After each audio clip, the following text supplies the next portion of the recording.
ఓం నమ శివాయ. అందరికీ నమస్కారం అండి. మీనరాశి వారికి జూలై 9వ తేదీల్లో మీకు జరిగేది కనుక తెలిస్తే ఖచ్చితంగా ఆశ్చర్యపోతారు.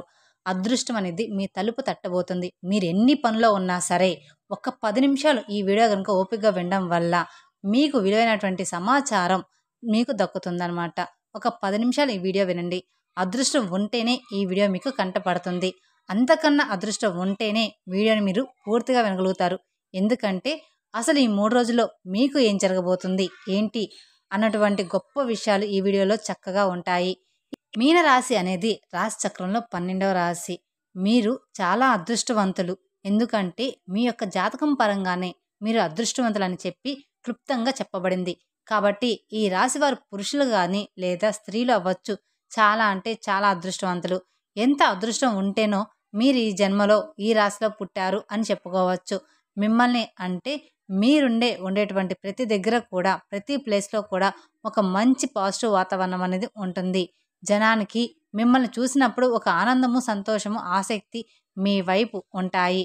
మిమ్మల్ని చూడాలని, మీరు ఉన్నారు కదా ఇక చాలు అనేటువంటి భావన, ఇలాంటి ఒక ధైర్యము, మనసుకు శాంతి, ఇలాంటివన్నీ కూడా లభిస్తాయి. మిమ్మల్ని చూసినప్పుడు మనుషులకి జీవితంలో ఏదో ఒక సాధించిన ఫీలింగ్, ఒక పని అయితే ఈ యొక్క పని వాళ్ళకి అప్పచెప్పాం, ఇక మనం ఆలోచించాల్సిన పని లేదు అని ఇట్లా ప్రతి ఒక్కరికి కూడా ఇక సపోర్టింగ్గా, ఒక ధైర్యంగా, ఒక ఇష్టమైనటువంటి వ్యక్తులుగా మీరు ఈ రాశి వారిలో ఉంటారు. ఒక్క మాటలో చెప్పాలంటే ఈ రాశి వారిని అందరూ కూడా ఇష్టపడతారు. వారి యొక్క రూపం, తెలివి, మాట అవ్వచ్చు, వారి యొక్క గుణం అవ్వచ్చు, వారి యొక్క పొగరు కావచ్చు, ఇలా ప్రతిదీ కూడా జనానికి ఎంతో నచ్చుతాయి. అలాగే ఈ రాశి వారిని ఎంతోగానో అమితంగా ప్రేమిస్తూ ఉంటారు. అయితే ఈ 3 రోజుల్లో వచ్చేటప్పుడు మీరు మీ నుండి ఈ 2 రోజుల్లో ఎలాంటి ఆసక్తికరమైన విషయాలు జరుగుతాయి, ఎవరినైనా కలవడం కానివ్వండి, ఎవరితోనైనా గొడవలు కానివ్వండి, ఇలాంటివి ఏదైనా జరుగుతాయా, నచ్చిన వారి విషయంలో మీ జీవితం ఎలా ఉంది, భార్యాభర్తల మధ్య అన్యోన్యత ఎలా ఉంది, ఏంటి ఇలాంటివన్నీ కూడా ఈ రాశి వారి గురించి ఈ 3 రోజుల్లో జరగబోయేటువంటి మార్పులు, చర్చలు, అలాగే మీ గురించి కొన్ని పరిహారాలు కూడా ఉంటాయి. చిన్న చిన్నవే, సింపుల్గా, వాటిని అసలు మీరు చేయాల్సిన పని ఏమీ లేదు. చాలా సింపుల్ పరిహారాలు. అవి చేసుకుంటే మీ జాతక దోషాలు, నరదిష్టి ఇవన్నీ కూడా తొలగిపోతాయి. ఇక ఈ రాశి వారు వచ్చేటప్పటికి ఈ 3 రోజులు కూడా బాగా బిజీగా ఉంటారు. అసలు ఈ రాశి వారు ఎప్పుడూ కూడా బిజీగానే ఉంటారండి. ఎవరో కొంతమంది ఖాళీగా ఉంటారు. ఖాళీగా ఉండవచ్చేమో కానీ గ్రహాల అనుకూలత అనేది సరిగ్గా లేకపోవడం వల్ల మనం చూసుకున్నట్లయితే ఈ రాశి వారు ఎప్పుడూ కూడా బిజీగా ఉంటారు. అసలు ఖాళీగా ఉండడం వాళ్ళు ఇష్టపడతారనమాట. ఇలా ఖాళీగా వాళ్ళు కూర్చోరు. ఎవరన్నా ఖాళీగా పని పాట లేకుండా కూర్చుంటే ఎవరినైనా అలాంటి వాళ్ళను కూడా వాళ్ళు ఇష్టపడతారనమాట. వాళ్ళకి పనిలో లక్ష్మీదేవి ఉంటుంది. కష్టపడాలి, సంపాదించుకోవాలి, జీవితంలో ఒక స్థాయికి రావాలని చెప్పేసి అలాంటి సంకల్పంతో ఉంటారు. కాబట్టి జనం, ఎదుటివారు ఎప్పుడూ కూడా అలాగే ఉండాలి. ఎదుటివారు కూడా ఎవరినైనా వారి కాళ్ళ మీద వాళ్ళు నిలబడాలి. కానీ ఒకరి దగ్గరికి వెళ్ళి అంటే అడుక్కోవాల్సినటువంటి పరిస్థితి అనేది ఎప్పుడూ కూడా రాకూడదని చెప్పి కోరుకుంటూ ఉంటారనమాట. కష్టంలోనే సుఖం ఉంటుంది అని చెప్పేసి ఉంటారు. చాలామంది చెప్పి నమ్మేటువంటి వ్యక్తులు ఈ రాశివారు. అలా వీరు ఎప్పుడూ కూడా చేసేదానికన్నా కూడా ఇంకా కొంచెం ఎక్కువగా కష్టపడి, అంటే దీపం ఉన్నప్పుడే ఇల్లు ఎలాగైతే చక్కదిద్దుకోవాలో అలాగే ఒంట్లో వయసు, ఓపిక, తెలివి ఉన్నప్పుడే మనం జీవితంలో ఒక స్థాయిలోకి వచ్చి సెటిల్ అయిపోవాలన్నమాట.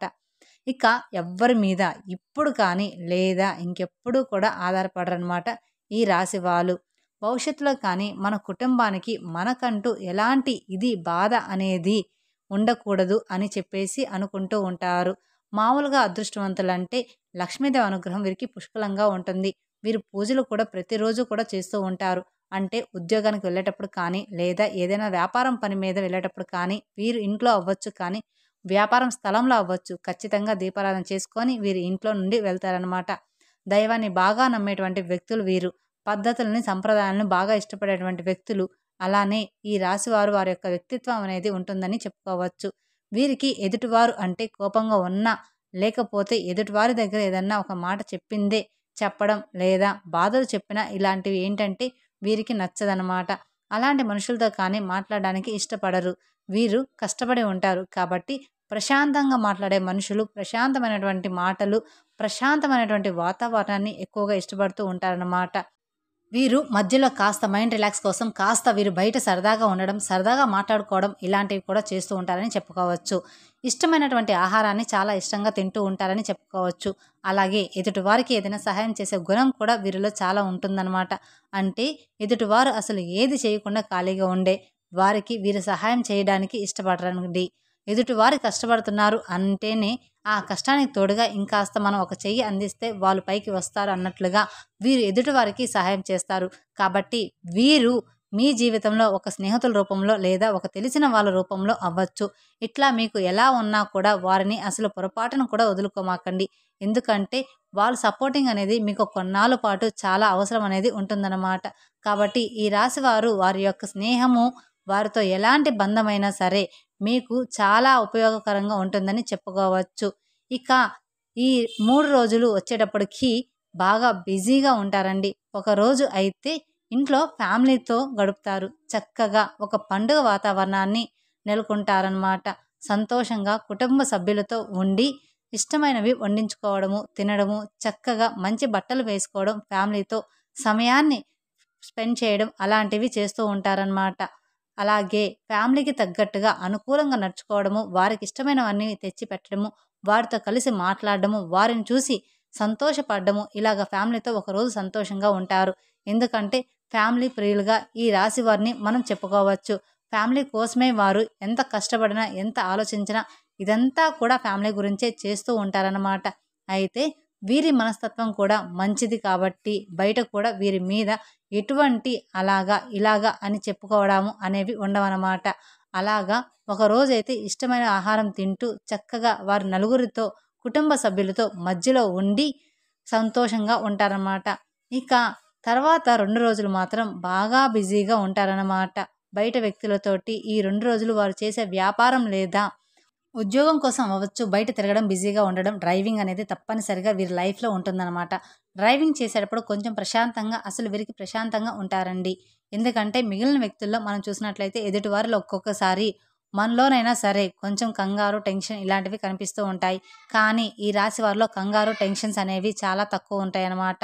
ఇంకా చెప్పాలంటే ఎదుటివారిని కంగారు పడతారేమో కానీ వీరు మాత్రం కంగారు పడరు. చాలా ప్రశాంతంగా, బ్యాలెన్సింగ్‌గా కలిగినటువంటి వ్యక్తులు అన్నమాట. తులం అంటే తూకము. ఇక్కడ తూకం మనం ఎలా వేసినప్పుడు బ్యాలెన్స్‌గా ఉంటుందో, వీరి జీవితంలో కష్టాలు వచ్చినప్పుడు, సుఖాలు వచ్చినప్పుడు ఏదైనా సరే కానివ్వండి బ్యాలెన్సింగ్‌గా ఉండేటువంటి వ్యక్తులు. కష్టం వచ్చినప్పుడు కృంగిపోయి, సుఖం వచ్చినప్పుడు పొంగిపోరు. అలాగే వీరి మనస్తత్వం అనేది మనం చూసుకున్నట్లయితే కాబట్టి ఎవ్వరు ఎదుటివారి ఏది కూడా వీరిని డిస్టర్బ్ అనేది చేయలేరని చెప్పుకోవచ్చు. అలాగే వీరికి అవసరమైనటువంటి పనుల మీద ఆసక్తి చూపుతారు. అనవసరమైన విషయాల గురించి పట్టించుకోరు. మనకెందుకు, మనకు అవసరం లేదు అని చెప్పేసి అంత ఖాళీ లేదనమాట. అంత తీరిక కూడా లేదని పక్కకు వెళ్ళిపోతూ ఉంటారనమాట. ఇలా ఎక్కువగా కూడా ఇలాంటివి చేస్తూ ఉంటారని చెప్పుకోవచ్చు. ఇంకా మీరు చేసే పనిలో మీకు ఇంకా కలుసుబాటు అనేది ఉందన్నమాట. లక్ష్మీదేవి యొక్క అనుగ్రహం మీకు బాగా ఎక్కువగా వస్తుందన్నమాట. బిజినెస్ ఫీల్డ్‌లో ఉంటారు. బిజినెస్ ఫీల్డ్‌లో నిలదొక్కుకోవడానికి చాలా సమయం పడుతుంది. కాబట్టి ఈలోపు మీరు చిన్న చిన్న పనులు చేసుకుంటూ పోతారనమాట. చిన్న చిన్న పనులు కూడా చేసేసుకోండి. అవి రేపు మీకు అనుభవాలుగా మారుతాయన్నమాట. ఇక ఇలాంటివే కొన్ని కొన్ని వ్యాపారాలు మొదలుపెట్టిన కానీ ఇలాంటి చోటు మీకు బాగా కలిసి రావడానికి అవకాశం అనేది ఉంటుందన్నమాట. అలాగే ఒక బిజినెస్ లేదా ఒక ఉద్యోగం అవ్వచ్చు, ఎక్కడైనా సరే తప్పకుండా మీరు నంబర్ 1 స్థాయిలోకి వెళ్తారనమాట. అయితే జరిగేది అందుబాటులో ఎటువంటి సందేహం లేదు. మీరు చేసే వృత్తి, ఉద్యోగం, వ్యాపారం అలాగే ఇలా ఏదైనా సరే రాజకీయ నాయకులు కూడా బాగా కలిసిబాటులో ఉంటుంది. వీరి లైఫ్‌లో ఒక స్టార్‌గా ఎదిగేటువంటి వ్యక్తులు ఏదైనా సరే నలుగురిలో ఒక గొప్ప స్థాయిలో మీరు కనిపిస్తూ ఉంటారనమాట. ఇక పచ్చని వాతావరణం అన్న మొక్కలనన్నా, చెట్లన్నా పెంచడం అన్నా మీకు బాగా ఇష్టం. కాబట్టి మీరు చక్కగా మొక్కల్ని పెంచుకోవడం, చా మొక్కల్ని పెంచుకుంటూ మీరు ఆ వాతావరణం పెరగడం అంటే మీకు చాలా ఇష్టం కాబట్టి మీరు ప్రశాంతంగా ఆ మొక్కల్ని పెంచుకుంటూ ప్రశాంతంగా ఉండండి. అలాగే మీ చక్కగా మిమ్మల్ని మొక్కల్ని పెంచుకోవడం, ప్రతిరోజు మొక్కల్ని నీటిని పోయడం ఇలాంటివి కొన్ని ఖాళీ సమయాల్లో మీ మైండ్ రిలాక్సేషన్ కోసం ఇలాంటివి చేసుకుంటూ ఉంటే ఇంకా మీకు మనసుకు ఒక నూతన ఉత్తేజం అనేది అందుబాటులో ఉంటుందన్నమాట. అలాగే మీరు ఎప్పుడూ కూడా ఒక గోవుని పచ్చడి గడ్డిని ఆహారంగా తినిపించండి, లేదా అరటి పండ్లు ఆహారంగా తినిపించండి. మీ చేత్తో ఆవుకంటూ ఏదైనా సరే తినడానికి ఆహారంగా మీరు సమర్పించడం వలన క్యారెట్ అవ్వచ్చు, టమోటాలు అవ్వచ్చు, అరటి పండ్లు అవ్వచ్చు, ఆకుకూరలు అవ్వచ్చు, పచ్చడి గడ్డి అవ్వచ్చు, ఇలాంటివి మీరు తినిపించి ఆవును తాకి నమస్కారం చేసుకోవడం వల్ల మీకు తెలిసి తెలియక చేసినటువంటి ఏదైనా దోషాలు, పాపాలు, కర్మలు ఉన్నా కూడా తొలగిపోతాయి. ఎందుకంటే గోమాతలో 33 కోట్ల మంది దేవతలు కొలువై ఉంటారనమాట. గోమాతను తాకినా కూడా మనకు కోటి జన్మల పుణ్య ఫలితం అనేది దక్కుతుంది. ముఖ్యంగా ఈ రాశి వారి పరంగా చూసుకున్నట్లయితే గోపూజ అనేది మీకు చాలా అంటే చాలా తప్పనిసరి. మీకు గోవులు అందుబాటులో లేకపోతే గోశాలకు దగ్గరికి ఉంటే కొంచెం గోశాల ఉంటుంది. ఆ గోశాల దగ్గరికి వెళ్ళైనా సరే మీరు ఇలాంటి నియమాలను ఆచరించండి. ఇలా చేయడం వల్ల మీకు బాగా కలిసి వస్తుంది. మీకు బాగా కలిసి వచ్చే అవకాశం అనేది ఎక్కువగా ఉంటుందన్నమాట. దైవానికి సంబంధించి ఇంట్లో శుక్రవారం పరంగా మీ రాశి పరంగా మీ రాశికి అధిపతి కాబట్టి ప్రతి శుక్రవారం కూడా ఇంట్లో లక్ష్మీదేవికి దీపారాధన చేయాలి. దీపం వెలిగించిన వలన మీకు శుక్రవారం రోజున ఆర్థికంగా బాగా కలిసి వచ్చే అవకాశం అనేది ఉంటుంది. మీరు జీవితంలో ఇంకా ఉన్నత శిఖరాలను ఎక్కడానికి లక్ష్మీదేవి యొక్క తోడు మీకు సపోర్టింగ్గా అనేది మీకు చాలా అవసరం. కాబట్టి శుక్రవారం రోజున లక్ష్మీదేవికి దీపారాధన చేసుకోవడం, అలాగే సోమవారం రోజున దగ్గరలో ఉన్న శివాలయానికి వెళ్ళడం. ఎందుకంటే మీ దగ్గర శివుని యొక్క లక్షణాలు కూడా చాలా ఉన్నాయన్నమాట. కాబట్టి శివారాధన కూడా మీకు బాగా కలిసి వస్తుంది. కాబట్టి ఇలాంటి చిన్న చిన్న నియమాలు అనేవి ఆచరించండి. నరదిష్టి కూడా మీ మీద చాలా ఎక్కువగా ఉందండి. ఆ నరదిష్టి నుంచి బయటపడడం కోసం కొన్ని చిన్న చిన్న పరిహారాలు చేసుకోండి. స్నానం చేసే నీటిలో ఒక కల్లుప్పు వేసుకోండి. ఒక గుప్పెడు వేప ఆకులు వేసుకొని కొంచెం కల్లుప్పు వేసుకోవడం, లేదా కాసంత ఏదైనా రాళ్ళుప్పు వేసుకొని స్నానం చేసేయండి. అలాంటప్పుడు అప్పుడప్పుడు తులసి ఆకులను కూడా వేసుకొని చేసుకోవచ్చు. ఇలాంటి నియమాలను చేసుకోవడం వలన మీకు బాగా కలిసి వస్తుంది. అలాగే మీకు వెంకటేశ్వర స్వామి యొక్క అనుగ్రహం కూడా పుష్కలంగా ఉంటుంది. కాబట్టి శనివారం రోజున స్వామివారికి ముందుల పిండి దీపారాధన వెలిగించండి.